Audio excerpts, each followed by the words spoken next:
اعوذ باللہ من الشیطان الرجیم بسم اللہ الرحمن الرحیم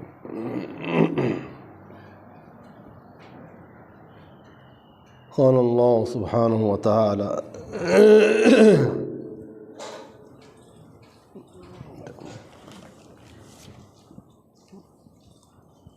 لقد جاءکم رسول من انفسکم عزیز علیہ ما عنتم حریص علیکم بالمؤمنین رؤوف الرحیم فإن تولوا فقل حسبی اللہ لا الہ الا هو علیہ توکلت وهو رب العرش العظیم۔ ارے اللہ بندے چھوٹا قرآن پاک دیتا نا، مجھے پڑھنے کا کوئی نہ سمجھ دیا تھا۔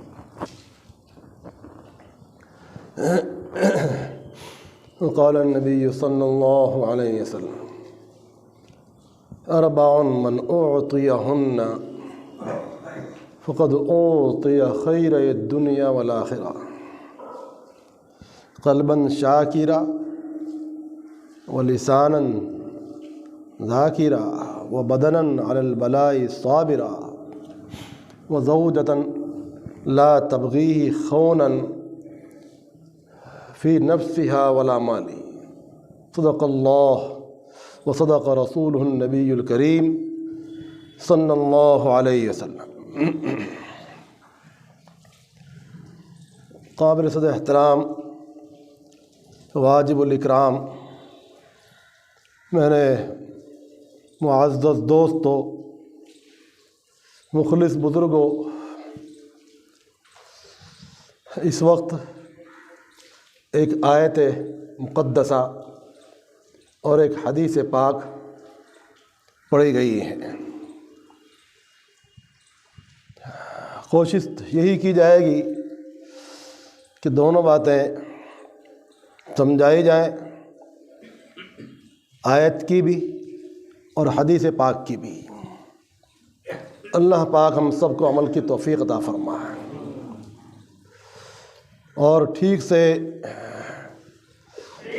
ان دونوں مقدس اشیاء کی وضاحت کرنے کی توفیق میسر فرمائے۔ جب تک کہ اللہ پاک کسی کام کو آسان نہ فرمائے، آسان نہیں ہو سکتا۔ اللہ پاک کے آسان کرنے ہی سے ہر کام آسان ہوتا ہے۔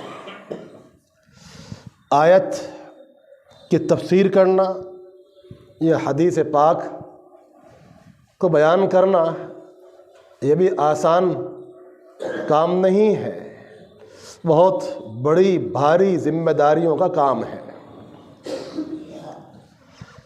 آیت کی تفسیر اور حدیث پاک کو سمجھانا بھی بڑی بھاری ذمہ داری ہے۔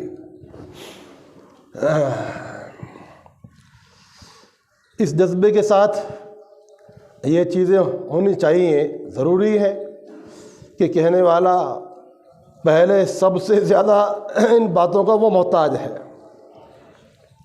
پھر جن کو کہہ رہا ہے جو اس کے مخاطب ہیں وہ اس کے محتاج ہے، اور جو ان ہدایت کی چیزوں کو جتنی محبت کے ساتھ اور عقیدت کے ساتھ سنے گا تو اس کو اتنا ہی فائدہ ہوگا، کیونکہ قرآن پاک تو ہدایت ہے، قرآن پاک ہدایت ہے سارے عالم کے لیے، ھدی للعالمین، سارے عالموں کے لیے قرآن پاک ہدایت بنا کر نازل کیا گیا ہے۔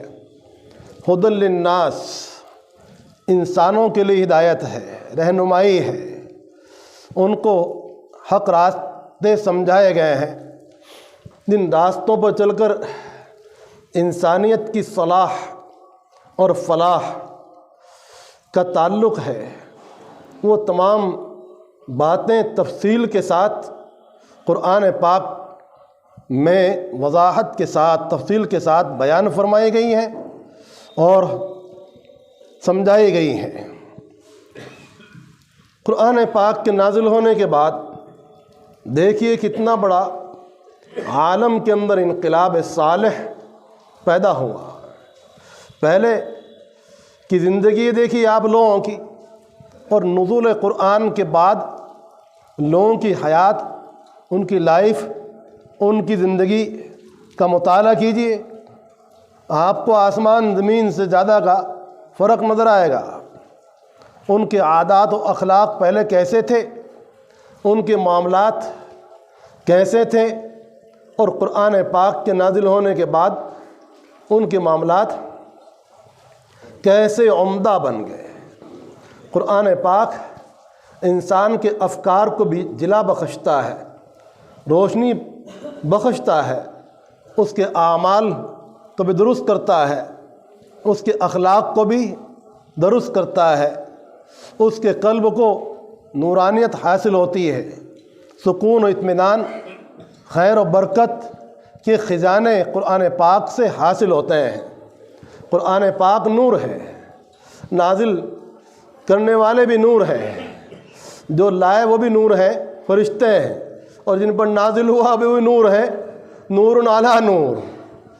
جو پڑھتا ہے وہ بھی نور علی نور بن جاتا ہے۔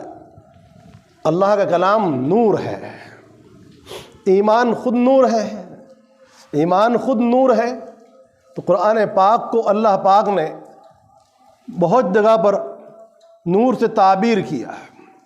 یہ ظلمات سے انسان کو نورانیت عطا کرتا ہے، نور بھی ہے، سرور بھی ہے، اور خوشبو بھی ہے، جو قرآن پاک کے ذریعے سے عالم میں پھیلتی ہے، اور ہر طرح کی خیر اور برکت کا ضامن ہے، ہدایت کا بھی ضامن ہے، اور ہر طرح کی خیر و برکت کا بھی ضامن ہے۔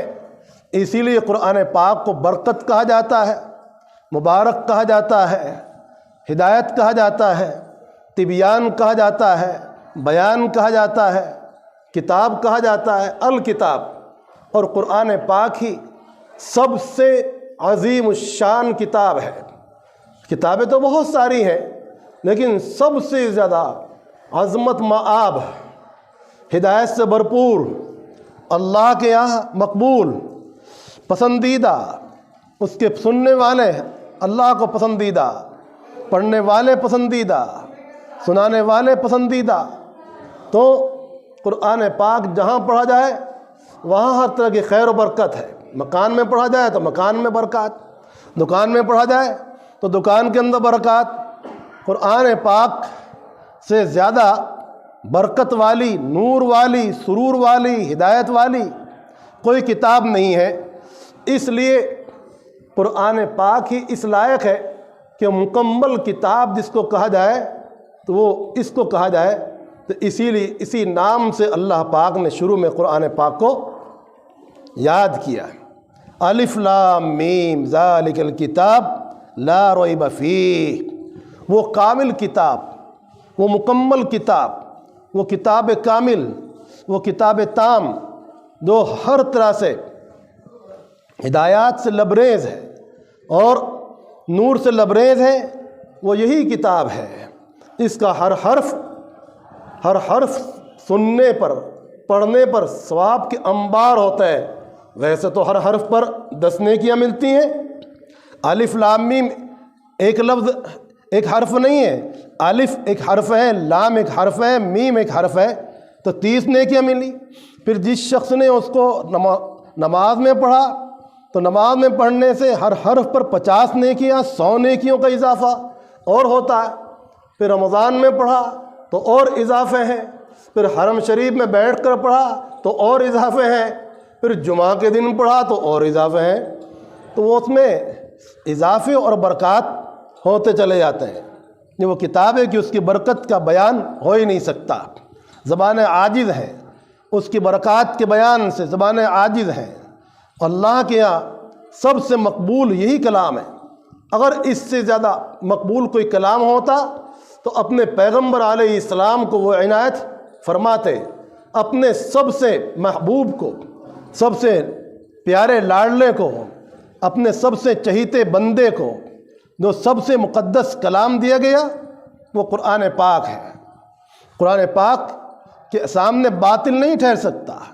قرآن پاک اتنا بڑا معجزہ ہے کہ سرور کائنات رسول اللہ صلی اللہ علیہ وسلم نے فرمایا ہر نبی کو اس کے دور کے حساب سے معجزات دیے گئے، جس کو دیکھ کر لوگ ایمان لائے، لیکن مجھ کو ایسا زندہ جاوید اور دائمی معجزہ دیا گیا ہے جو جس کے علوم، معارف، حقائق اور دقائق وہ بڑھتے ہی چلے جائیں گے، کبھی ختم نہیں ہوں گے۔ یہ ایسا معجزہ ہے جو تمام دنیا کے لیے کارآمد ہے، ہر شخص کے لیے کارآمد ہے، جو اس سے فائدہ اٹھانا چاہے اٹھا سکتا ہے۔ مأدبۃ اللہ ہے، قرآن پاک اللہ کا دسترخوان ہے، مأدبہ الہی ہے، الہی دسترخوان ہے۔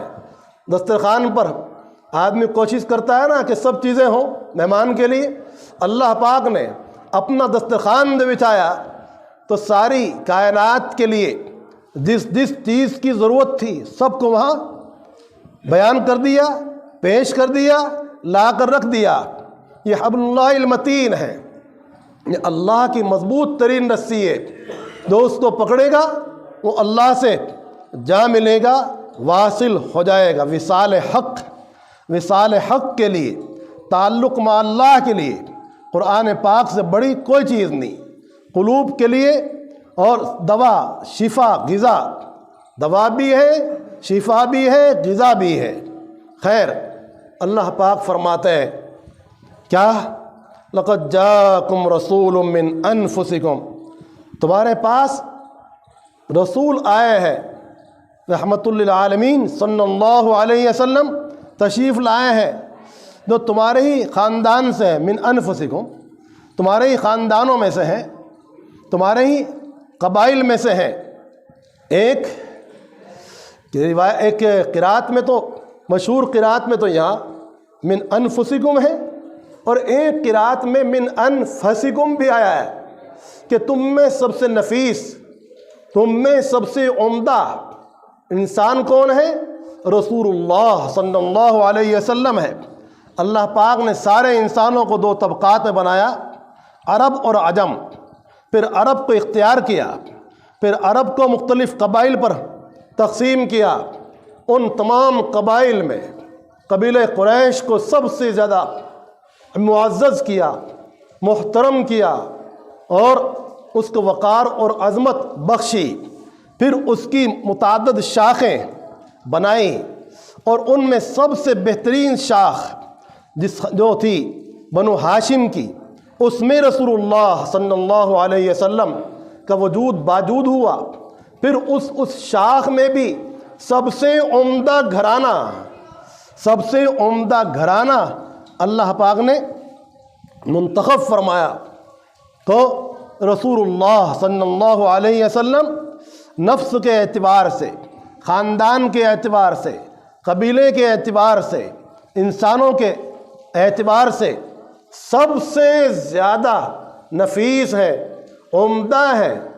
اس لیے یہاں ایک قرات یہ بھی آئی ہے، لقد جاءکم رسول من انفسکم، سب سے نفیس ترین انسان، سب سے زیادہ قیمتی انسان، اللہ کو سب سے زیادہ پیارے انسان، اللہ کی سب سے زیادہ تعریف کرنے والے انسان، اللہ کی سب سے زیادہ حمد و ثنا، بزرگی، عظمت، تسبیحات، تہلیلات، تمجیدات، عبادت کرنے والے انسان، اللہ کی سب سے زیادہ معرفت رکھنے والے انسان، اللہ کی سب سے زیادہ محبت رکھنے والے انسان، اللہ کا سب سے زیادہ عشق اور تعلق رکھنے والے انسان، اور اسی کے ساتھ ساتھ مخلوق خدا پر سب سے زیادہ مہربان، مخلوق خدا پر سب سے زیادہ مہربان، اللہ سے سب سے قریب اور مخلوق پر سب سے زیادہ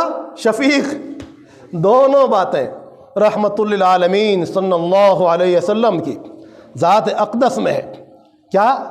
اللہ کے سب سے محبوب، اللہ کے حبیب، اللہ کے محبوب، مقرب، محترم اور معزز بندے، اللہ کے سب سے بڑے مبلغ، اللہ کے سب سے بڑے پیغامبر، مبلغ آخری مبلغ، سب سے آخری پیغمبر جن پر تمام انبیاء علیہ السلام کا سلسلہ مکمل کر دیا گیا، رسول اللہ صلی اللہ علیہ وسلم نے ایک موقع پر فرمایا کہ میری مثال کیسی ہے؟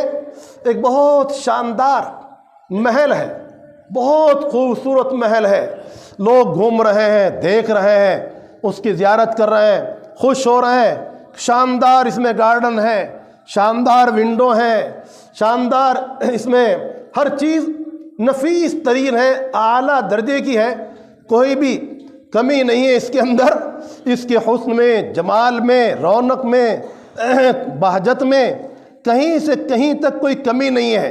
ہاں، گھومتے گھومتے نظر آیا کہ ایک اینٹ کی جگہ باقی ہے اس کے اندر، کہنے والے کہہ رہے بس یہ کمی ہے اس کے اندر، اے کاش کہ وہ اینٹ کی جگہ بھی پوری ہو جاتی تو اس قلعے کے، محل کے، مکان کے حسن میں، جمال میں، رونق میں، چمک دمک میں کوئی کمی باقی نہ رہتی۔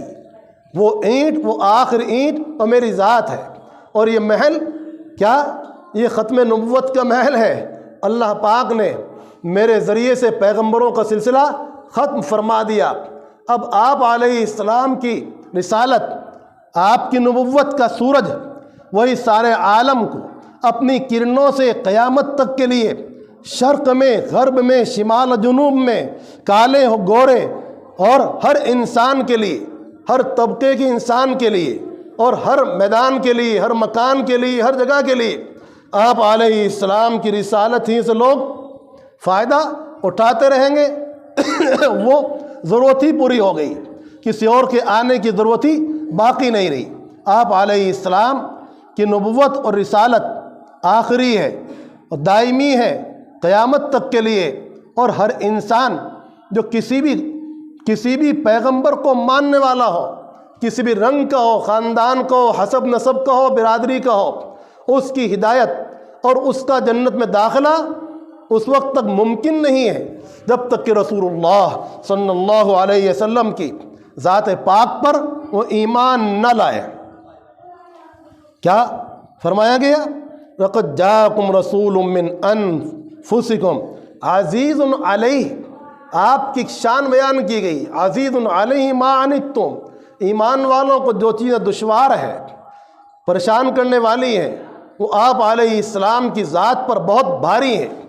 آپ کو گرانی محسوس ہوتی ہے، تکلیف محسوس ہوتی ہے اس بات سے کہ یہ کام میری امت کے لیے گرانی کا باعث ہوں گے، اور یہ شفقت کی انتہا ہے۔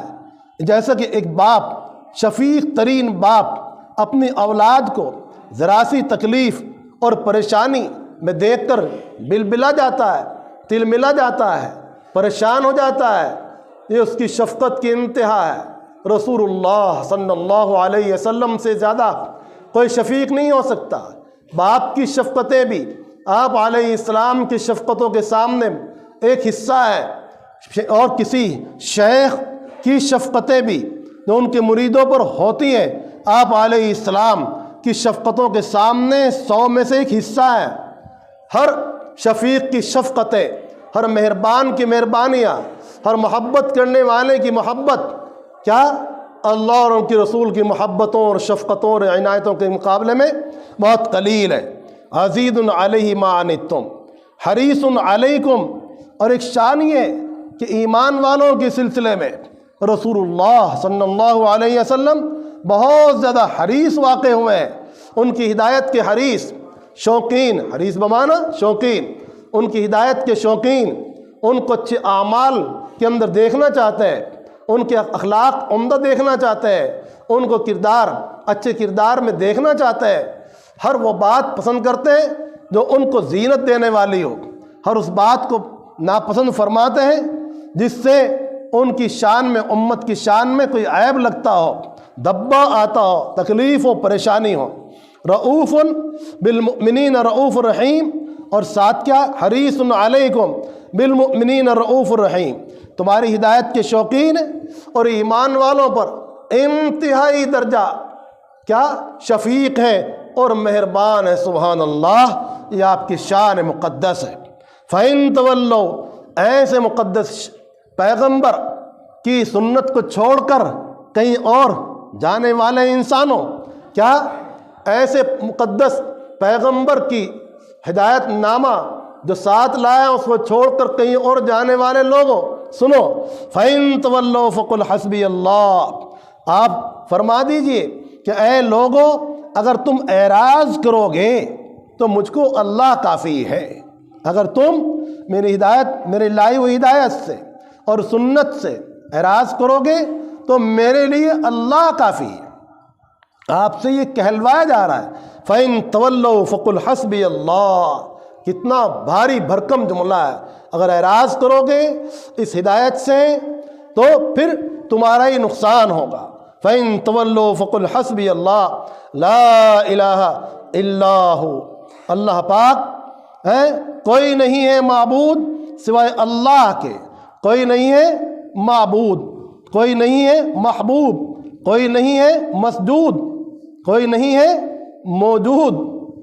آپ کہیں گے موجود تو بہت ہے، ساری دنیا موجود ہے، ساری دنیا کی اشیاء موجود اور اشجار موجود، نباتات موجود ہی موجود ہے۔ ارے بھائی یہ دھوکہ ہے۔ ایک تو وجود ہے اللہ کا، وہ تو دریائے وجود ہے، اور وہ دریا کے اندر آپ نے دیکھا نا وہ بلبلے اٹھتے، بلبلا اٹھ کا وہیں ڈبک گیا، وہیں پھر وہ چلا گیا، تو اب بلبلا یوں کہنے لگے دریا سے کہ تیرا کیا وجود، وجود تو میرا ہے۔ تو دریا کہے گا ارے بیوقوف، تیرا وجود بھی میری برکت سے ہے، تو اور تیرا وجود تو میرے وجود کا ہی ایک چھوٹا سا ادنا سا حصہ ہے۔ ایسے ہی وجود تو اللہ کا ہے، اللہ ہی موجود ہے، وہی باقی رہنے والے ہیں، وہی ہمیشہ سے ہیں، ہمیشہ رہیں گے، اور باقی لوگ بلبلوں کی طرح اٹھ رہے ہیں، پھر وہیں غوطہ لگا کر وہیں سمائے جا رہے ہیں، اور ان کا وجود اسی کے اندر ضم ہو جاتا ہے۔ تو اس کے معنی کیا ہوئے؟ لا الہ الا ہو، اللہ کے علاوہ کوئی معبود بھی نہیں، اللہ کے علاوہ کوئی مسجود بھی نہیں، اللہ کے علاوہ کوئی حقیقت میں محبوب بھی نہیں، اور اللہ کے علاوہ کوئی حقیقت میں موجود بھی نہیں۔ جب انسان کثرت سے اللہ اللہ کرتا ہے تو پھر اس کو ہر چیز میں وہی نظر آتا ہے۔ میں گلشن میں جب گیا تو مجھے ہر چیز میں وہی نظر آئے، جدھر نظر ڈالی آپ ہی آپ تھے، وہاں آپ ہی تھے، آپ کی قدرت تھی، یہ بھی آپ کی قدرت ہے، یہ بھی آپ کی قدرت ہے۔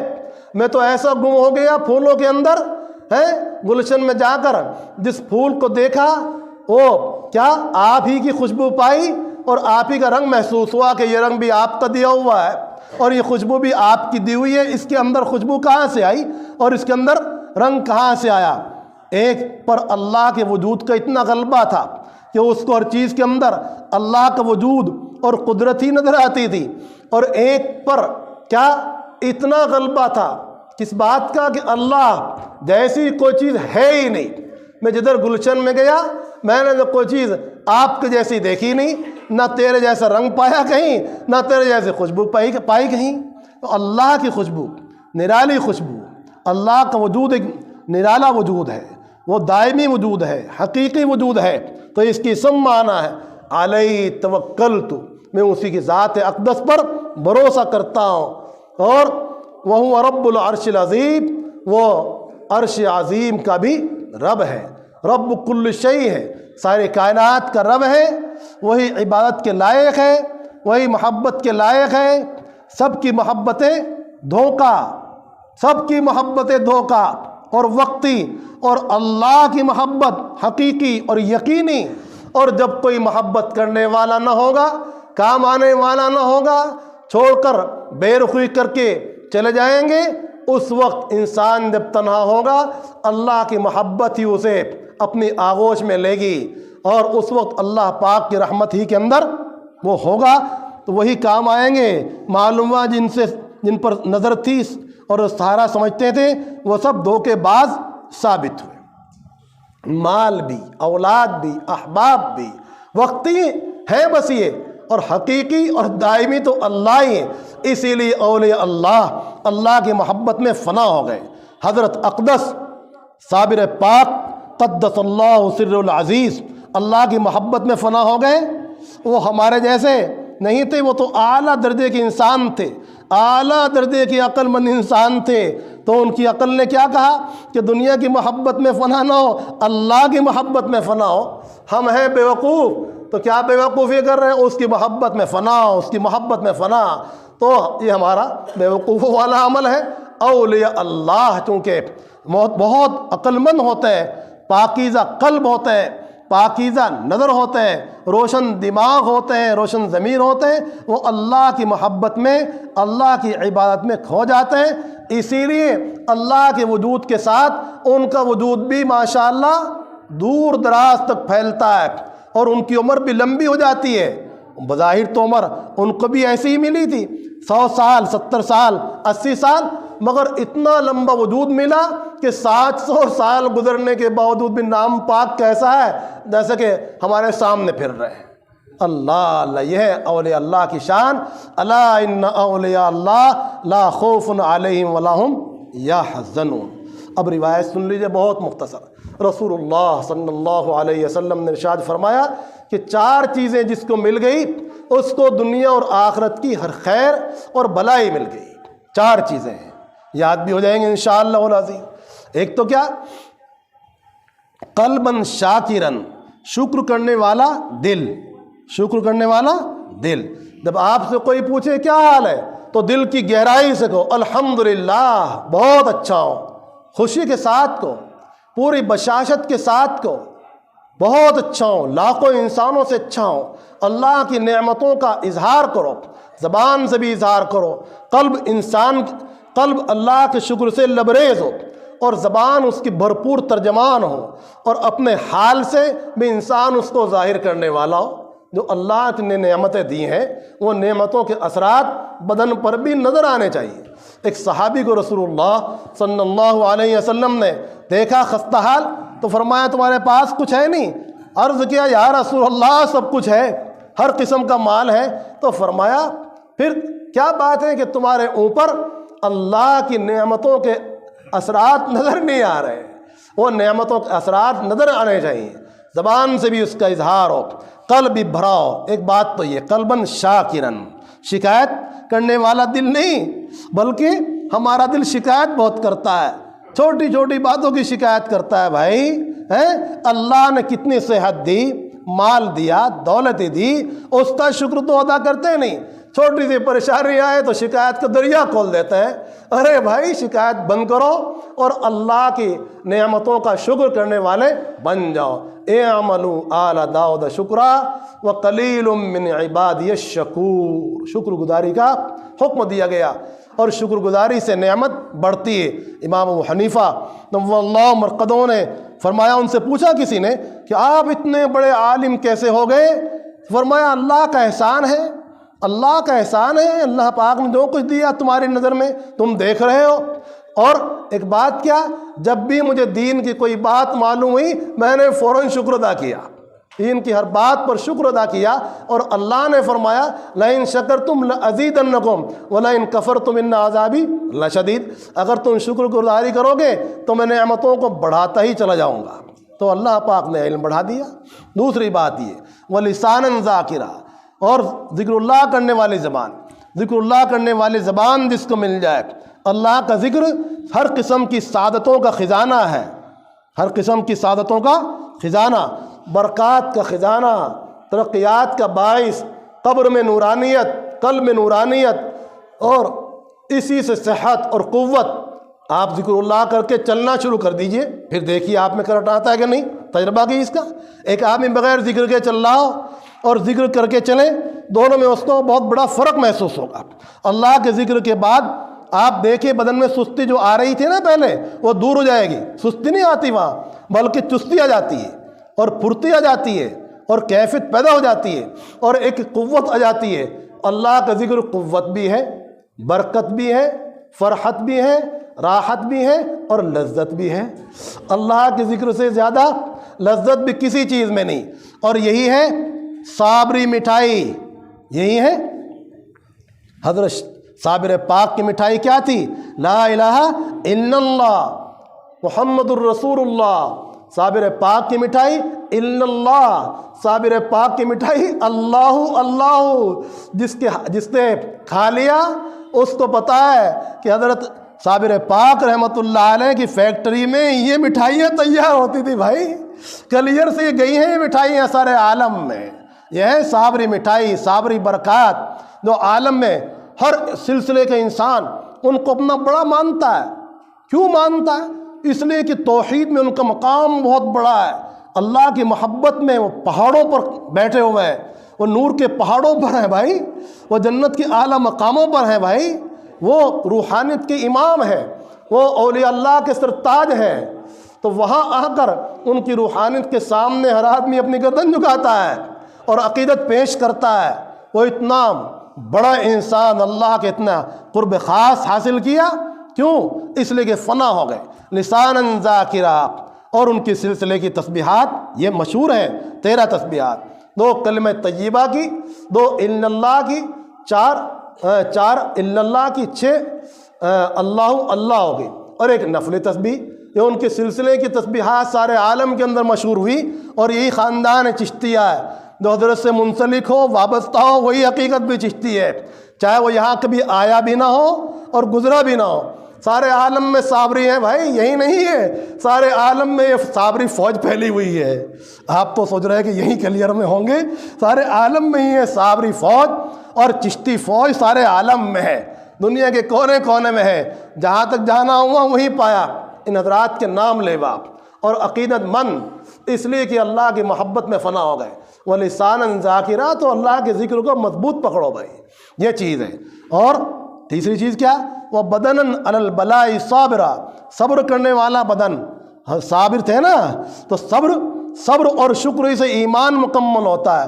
حضرت عبداللہ ابن عباس نے فرمایا کہ آدھا ایمان شکر میں ہے اور آدھا ایمان صبر میں ہے، ایمان 2 ہے، آدھا صبر میں اور آدھا، تو ادھر نعمت آئی تو شکر گزار بنو، کپڑا پہنا، کھانا کھایا، جو بھی چیز ملی الحمدللہ کو خوش ہو جاؤ، اللہ کی نعمت کو مانو، دل سے مانو، اقرار کرو، اور تکلیف آ جائے انا للہ پڑھو، صبر سے کام لو، تو وہاں بھی آپ کو انعام، یہاں بھی آپ کو انعام۔ ایمان والے کے دونوں ہاتھ میں لڈو ہیں، اگر اس کو نعمتیں ملتی ہیں تو شکر کرتا ہے، اور تکلیف آتی ہے تو صبر کرتا ہے، تو ہر طرح اس کا ایمان مکمل ہو رہا ہے۔ عجبا لامر المؤمن ان اصابت السراء شکر وان اصابت الضراء صبر، اگر اس کو نعمت ملی تو شکر کیا، اور پریشانی آئی تو صبر کیا، دونوں ہاتھ میں اس کے لیے مزے ہی مزے۔ ارے بھائی ایمان والے کو اگر کوئی چیز تلاش کر رہا ہے نا، اور رکھی اس نے دائیں جیب میں اور تھی بائیں جیب میں، اتنی تکلیف کا بھی ثواب ملتا ہے۔ اگر کانٹا چبھ جائے ایمان والے کے، اتنی تکلیف کا بھی ثواب ملتا ہے۔ تو بیماریاں اور یہ جو پریشانیاں، ان کا ثواب کتنا ملے گا؟ اگر قیامت کا وہ ثواب جو ملنے والا ہے یہاں ظاہر ہو جائے تو اور انسان بیماری کو ترجیح دے صحت کے اوپر، یہ حال ہے صابروں کے اجر و ثواب کا۔ انما یوفی الصابرون اجرہم بغیر حساب، نہ روزے کے ثواب کا کسی کو علم، نہ صبر کے ثواب کا پتہ، نہ اس کے مقام کا پتہ کسی کو۔ اور چوتھی چیز کیا ہے؟ وَزَوْجَةً لَا تَبْغِي خَوْنًا فِي نَفْسِهَا وَلَا مَالِ، متقی اور پرہیزگار بیوی، وفادار اور حیادار بیوی، کہ اپنے شوہر کے مال کی بھی حفاظت کرنے والی ہے، وہ برباد نہیں کرتی، اور اپنی جان کی بھی پوری حفاظت کرنے والی، عفیف ہے، پاک دامن ہے، عفیف پاک دامن، متقی اور پرہیزگار، اور شوہر کی خدمت گزار، اور اس کو دیکھ کر خوش آنے والی، خوش کرنے والی، گھر میں آئے تو خوش ہو، اور اس کو ہنسی سے بات کرے، اس کا استقبال کرے، اس کی خدمت کرے، محبت کرے، اور اس کی اطاعت کرے، اس کو دیکھے۔ من نظر اذا نظر الیہ سرته واذا امرہ اطاعته واذا غاب عنها نصحته فی مالہ ونفسها، اگر جب دیکھے تو خوش کرے، جب غائب رہے تو اس کی جان کی، اولاد کی، سب کی نگرانی کرے، حفاظت کرے، اور وہ اپنی اور سب چیزوں کے اندر عمدہ ہو۔